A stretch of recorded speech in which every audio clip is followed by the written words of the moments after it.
Historias Relevantes, un podcast donde tus palabras cobran vida y tu voz rompe el silencio, con Paula Páez. Hola, ¿cómo están? Mi nombre es Paula Páez, soy periodista y les doy la bienvenida a toda la audiencia de este nuevo podcast que se llama Historias Relevantes. En esta primera temporada hemos decidido, junto a una amiga, que ya la voy a estar presentando, hablar sobre historias delicadas, historias complejas que tienen que ver con casos de abuso sexual infantil. Me parecen historias relevantes, historias que hay que contar y no hay que callar. Por eso está como invitada la abogada penalista Carolina Vargas, quien es muy amiga mía, muy querida, y nos viene a contar un caso que sucedió en la provincia de Santiago del Estero. Bienvenida, Caro, ¿cómo estás? ¿Qué tal, Paula? Un gusto. Te agradezco muchísimo tus palabras. La verdad que el título es así, son historias relevantes, historias penosamente relevantes, escalofriantes en algunos casos, cuando sobre todo se trata de abuso sexual y más cuando están involucrados menores. Así que la verdad que este caso que te traigo es un caso de aproximadamente un mes que está en proceso la investigación penal preparatoria. Se ha suscitado en una localidad del departamento Figueroa, en una localidad que se llama El Cruce, aquí en Santiago del Estero, Sí. Y que si bien son viviendas que no están aisladas entre sí, el Ministerio Público Fiscal toma intervención por denuncia de asociaciones que habían tomado conocimiento de la situación de vulnerabilidad en la que estaban siendo sometidas 9 niños, 9 menores, en la mayoría de los casos con discapacidad tanto cognitiva como discapacidad motriz. Y te hago una consulta acá. Vos decís que asociaciones hicieron denuncias, pero esa casa, ese hogar, ese sitio donde estaban estas personas que eran víctimas, ¿nadie más, ningún otro vecino vio nada o simplemente fueron personas externas las que denunciaron? Y a ver, yo creo que los vecinos han llegado, las asociaciones se enteran por los vecinos, pero los vecinos no han tenido que acudir a las asociaciones y no al órgano correspondiente, que sería el Ministerio de la Policía. Lo llamativo aquí también es que me comentan en una sede policial estaba, digamos, a escasos metros de la vivienda. Bueno, evidentemente, o los vecinos no confían en la institución policial, o la policía tiene algo que ver. Claro, exactamente. Entonces han acudido a las asociaciones para que las asociaciones, han hecho la denuncia y efectivamente, lamentablemente, todo lo que habían denunciado es cierto. Cuando llega al terreno el personal del Ministerio Público Fiscal, la verdad que está una escena totalmente escalofriante. También debo decirte que a partir de la nueva reestructuración que ha tenido el Ministerio Público aquí en Santiago del Estero, por suerte, lo que veníamos reclamando la mayoría de los colegas era que se desdoble la unidad fiscal de abuso sexual y quede sola, y no que esté vinculada, no que esté en una sola unidad junto con violencia institucional. Entonces ahora creo que se optimiza mayor el trabajo, se mejora el trabajo. Bueno, esta unidad arriba hace un allanamiento por orden del juez Sergio Guichet, y se dan con la penosa circunstancia de que había 9 menores donde estaban sometidos primero bajo peso, después sometidos a un régimen total de aislamiento en situaciones de extrema vulnerabilidad, de un maltrato físico y psicológico constatable a simple vista. Cuando se hace el secuestro de los dispositivos y de las prendas y otro material que se recaban en la causa, detectan de que los menores eran víctimas de abusos sexuales, entregados al mejor postor o a quienes, o a veces incluso hasta por cajas de vinos, lo que manifiestan los vecinos. Wow. Y todo eso encima, lo que más agrava y lo que le permitió a la justicia poder llevar a cabo las detenciones es el tema de que los filmaban. Los chicos eran filmados mientras eran abusados. Producían material pornográfico.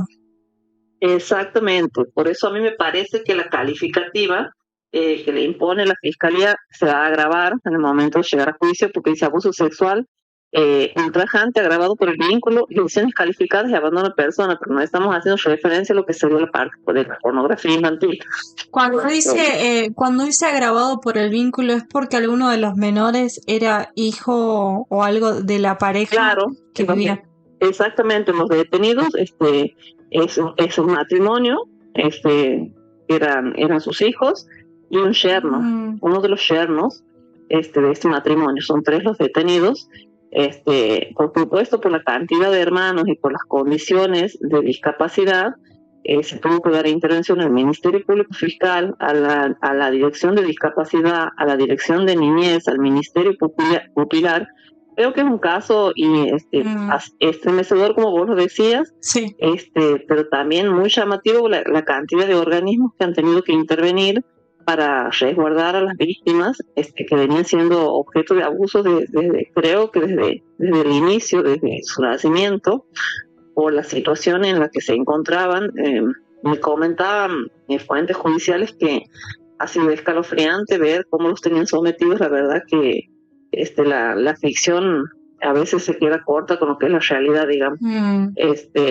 Es más, sí, decían que una de las personas discapacitadas le encontraron atada a una cama. Sí, los tenían atados en una cama. También los vecinos relatan que muchas veces los ataban en el fondo de la casa, pero era tal el hermetismo de la familia en sí, y el aislamiento. Era prácticamente que eran cosas que los vecinos veían y escuchaban, pero no constataban porque no tenían llegada ni trato con la familia. Como una forma también de blindaje para protegerse de la eventual denuncia que finalmente llegó. Pero bueno, yo considero que llegó tarde, quizás pudo haber sido peor, pero hay que preguntarnos ahora cuánto tiempo estos chicos han estado sometidos de esa manera. Y el daño irreversible. No estaban escolarizados, obviamente, te imaginas, no estaban escolarizados. Tema que al no escolarizarlos, ya es la principal arma de ayuda que ellos podrían haber tenido, haber ido a la escuela. Pero bueno, además tenían discapacidad motriz, discapacidad cognitiva, y eran entregados para ser esclavos sexuales, digamos, de gente de la zona. Están investigando también los eventuales dientes, por así decirlo, porque eran a cambio de, o sea, no era que era un abuso sexual sin intercambio comercial o en especies. Entonces están investigando eso también de quiénes eran los que frecuentaban la vivienda. Pero bueno, los chicos ahora están distribuidos en distintos lugares, no están todos los hermanos juntos, como consecuencia, bueno, de que no todos presentan el mismo cuadro. Algunos no cuentan ni siquiera con un carnet de discapacidad. Así que la verdad que es sumamente penosa la situación. Sí. Ellos han sido asistidos por un defensor oficial, y bueno, pero les han confirmado la prisión preventiva. Así que mientras tanto seguirá la IPP tendiente, bueno, a establecer los otros pormenores, porque hay pruebas que se siguen aportando a la causa, testigos, informes socioambientales y todo lo que se tiene que producir para ampliar. Yo creo que se va a terminar ampliando la imputación, porque la verdad que el tema de la pornografía hay que ver de alcances, hasta dónde, si solamente quedaban en los dispositivos, si se la distribuían. Exactamente. Claro. Sí. Y 2 preguntas más, como para ir cerrando el tema que es complejo. Sí. Los imputados, los responsables de esto, ¿vos crees que con la cantidad de pruebas que hay, ellos van a conseguir lo que sería la pena máxima? ¿O van a estar como otras personas? Y yo creo que en este caso les cabe la pena máxima. Te explico por qué. Primero, porque está agravado por el vínculo, es decir, los que han permitido que estos hechos aberrantes sucedan, o los que han llevado a cabo, porque no sabemos también si no era el mismo padre o la madre que los abusaba, eran quienes tenían el deber de cuidado y protección de los menores. Eso por un lado. Y por otro lado, ese deber de cuidado y protección se ha visto violentado o vulnerado cuando les entregaban a estos chicos al mejor postor acá, intercambiándolos o por mercadillo por dinero. Entonces yo creo, más la situación de abandono, más la situación de maltrato físico y psicológico, o sea, son muchos ítems Y sin contar también que lo que falta para mí que va a surgir de la prueba, que es la parte de la pornografía. Yo creo que les cabe la pena máxima y bueno, y estos chicos van a terminar institucionalizados porque no creo que nadie del grupo familiar esté en condiciones de tenerlos los menores, o sea, confiable como para que los menores sean entregados. Te imaginarás, en este contexto ya hay que desconfiar de todo, porque ahora están detenidos los padres y el yerno, pero no sabemos quiénes más sabían de esta situación en Callao. Claro. ¿Qué consejos le darías a aquellos padres que sospechan que su hijo está siendo víctima de ASI, o inclusive un niño o un adolescente que puede llegar a escuchar este podcast, que está siendo víctima? ¿Qué tiene que hacer? Sí, yo lo primero que siempre digo, y te va a parecer, quizás te sorprenda lo que voy a decir, yo les aconsejo a los padres, madres o quienes protegen a las infancias que nunca digan la siguiente frase: si yo me llego a enterar que alguien te hace algo, voy y lo mato. Ese es el principal freno que le pone a la víctima para no contar. Es el principal candado que le pone a la víctima. Lo que hay que hablar con los niños y decirles que pase lo que pase, se los va a acompañar, pase lo que pase, se los va a proteger. Y si los niños están siendo víctimas de abuso intrafamiliar, siempre tienen que tratar de confiar o en el docente o en el médico al que los va a revisar al momento de la revisación, que también les caben las penalidades, también hay que decirlo, les caben las penalidades de efectuar la denuncia porque son testigos de develación. Entonces, lo más importante aquí es hablar con los chicos, hablar mucho sobre respecto del cuidado de las partes del cuerpo, respecto de los secretos buenos y los secretos malos, como yo siempre digo, de que nadie sin tu consentimiento ni con tu consentimiento puede acceder a tocarte porque sos menor de edad, que todo hay que contarlo en la casa, o en la escuela. No hay que callar y sobre todo no hay que tener miedo cuando alguien te hace daño a las amenazas que te puede llevar a cabo, porque para eso está la justicia y para eso están otros adultos que te pueden llegar a proteger.